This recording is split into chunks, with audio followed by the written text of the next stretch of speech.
আজকের গল্প রাত ৩টার ফোন। রাত যখন ঠিক ৩টে বেজে ৭ মিনিট অর্কর ফোনটা হঠাৎ বেজে উঠল।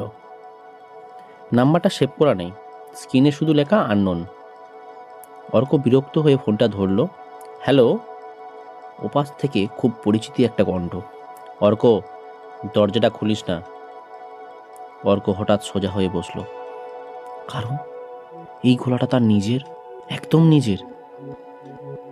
অর্ক হেসে উঠল, ভাই, ফান করার জন্য টাইমটা ভালো বেছেছিস। ওপাশ থেকে গলাটা কাঁপা কাঁপা। আমি ফান করছি না, 5 মিনিটের মধ্যে তোর দরজায় কেউ আসবে, খুলিস না। ঠিক তখন টক টক টক দরজার শব্দ। অর্কর বুক ধপ করে উঠল। ফোনে সেই কণ্ঠ আবার বলল, দরজার আই হোল দিয়ে তাকাস। অর্ক ধীরে ধীরে দরজার কাছে গিয়ে আই হোল দিয়ে তাকালো।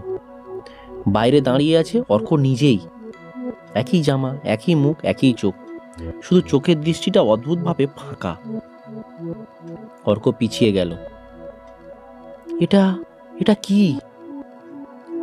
ফোনে কণ্ঠটা বলল, আমিই তুই, কিন্তু দরজার বাইরে যে দাঁড়িয়ে আছে সে তুই না।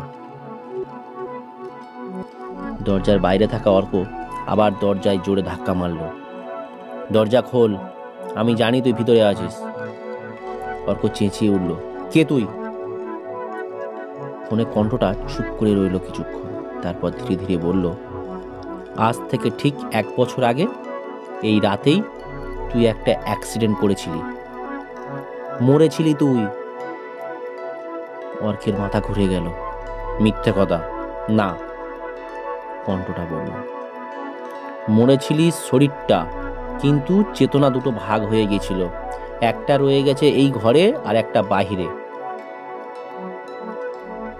দরজার বাইরে থাকা অর্ক আবার ফিসফিস করে বলল, দরজাটা খুলিস, আমি ভিতরে ঢুকলেই সব ঠিক হয়ে যাবে।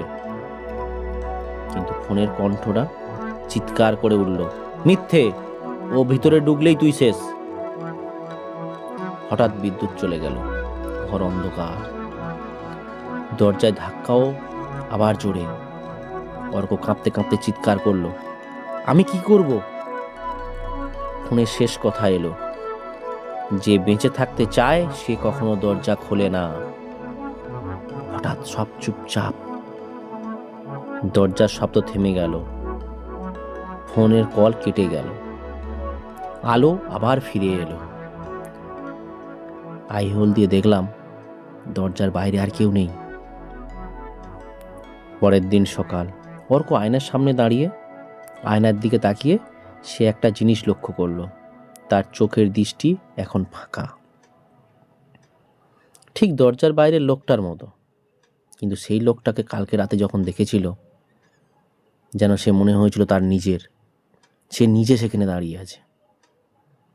ঠিক তখন তার ফোনে একটা নোটিফিকেশান এলো, আউটগোয়িং কল, ঠিক 3টে 7 মিনিট অবধি ছিল। কল করা হয়েছে তার নিজের নাম্বারেই।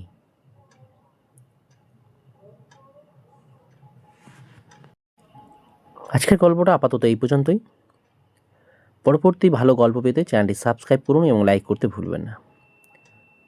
ভালো থাকুন, সুস্থ থাকুন।